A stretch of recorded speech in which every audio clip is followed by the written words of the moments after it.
But first, it actually happened to me one time. A conversation with award-winning Western artist Loren Entz. A stormy afternoon in the Old West. A pioneer ranch wife gathers up laundry with her son before the rainstorm hits, when suddenly her husband's horse comes galloping into the yard, its beloved rider missing. Can you only imagine what her feelings would be? And that happened a lot in the West. The dramatic story is the creation of Loren Entz, an award-winning painter, sculptor, and member of the prestigious Cowboy Artists of America. I had it at a CA show and it did not sell, and I can understand why it didn't sell, because it's a traumatic story. As Loren shows me this painting in his studio in Billings, Montana, he shares the thoughtful and time-consuming process that goes into a work of art before he ever puts paint on canvas. It actually happened to me one time. I got bucked off in the Gumbo Hills west of Miles City, and the boss's wife, she's seen the horse come running in, and of course they were concerned. Ideas for a painting are like seeds planted in the ground that can sometimes take years to bear fruit. And during that gestation period, paintings will oftentimes develop, and new things will come into it and add to it, just like the overalls there. There's all kinds of rich detail that tells the story in this work. The broken rein, the pain in the young woman's expression, the pair of overalls held close to her heart. I did that on purpose because that's somebody so close to her heart, her husband. And so that kind of tells a story too, emotionally and symbolically. A closer look reveals even more detail. The glow of the home fire inside the cabin, her flowers below the window, his hunting trophy hanging above it. I enjoy finding little things that just are symbolic and emotional to add to a painting. This cowboy artist really is a cowboy. He grew up with cattle and horses on a Kansas farm, attended a one-room schoolhouse, and has been drawing and painting as long as he can remember. That's how I entertained myself, was drawing pictures. And what would I draw? I drew the things that I saw around me. I drew the livestock. We had a shelter belt of trees. I drew a lot of birds, you know. And I still am fascinated with birds. Loren came west to Montana in the late 1970s, where he spent the better part of 2 years cowboying on ranches near Miles City. You know, I wouldn't trade that experience for anything. If I had it to do over again, I'd do it again, so. All that time spent around horses is a great asset when creating Western art with paint or clay. Actually, all you're doing is drawing in 3D. Like this sculpture of a young horse he calls Sleepyhead. I can draw a horse in any position, pretty much. I've seen him from any position. I've seen him from laying on the ground, looking straight up at him.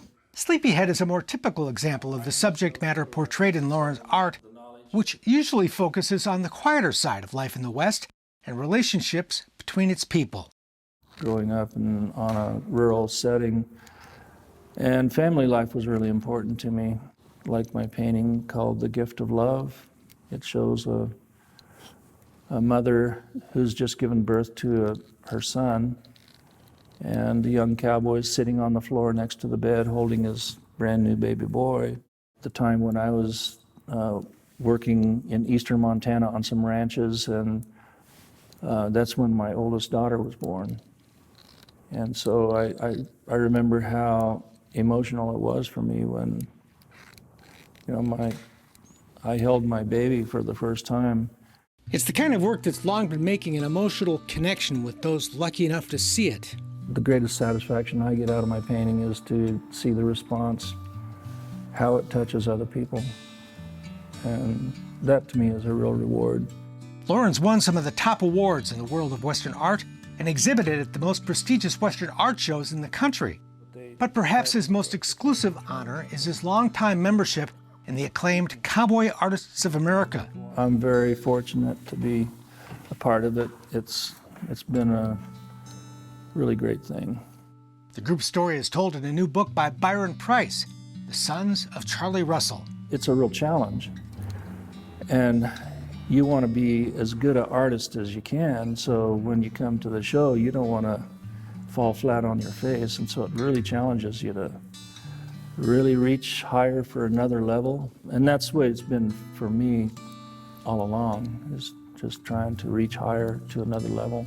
Much of Loren's work takes place outside. He never travels without his paint and easel, And the cowboys, Indians, and landscapes of Montana provide plenty of inspiration. I love to paint outdoors, and everything is so fresh. This is a quick thing, but it was up in the Bull Mountains there.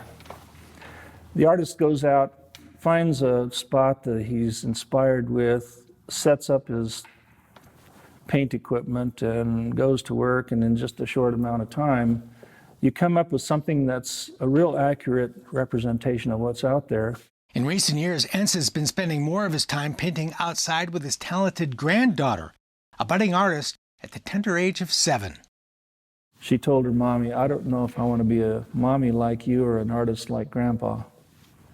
Anyway, that about tore my heart out. We went out painting on location together. She's got her own little French easel, and what I immediately started noticing that she really started opening up to me, and that really was a reward. So, and that's really important. You know, I think we, as people, we can tend to get so involved in, you know, our focus and what we're trying to accomplish that we begin, not that we mean to, but we begin to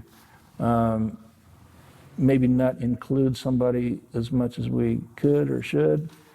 But that was just a real lesson for me that, wow, just sharing time and spending time with her, that she just started blossoming and opening. I mean, the relationship just really grew between grandfather, granddaughter. And, you know, I feel it's really important. Now Loren's added gallery owner to his resume. It's housed in Billings' historic Snook Art Company building, where owner Earl Snook once welcomed such friends as Ernest Hemingway, Will Rogers, Will James, and famed frontier photographer Ellie Huffman. Jim is such a great artist at creating mood. Loren's gallery represents the work of talented Montana artists like Bruce Pierce and Jim Polson. Meantime, Loren continues producing paintings and now sculptures that often highlight the tender side of the West, works that capture the essence and heart of relationships, which after all is what life anywhere is all about. We're all human beings, and basically we experience the same joys and trials and tribulations as anybody else.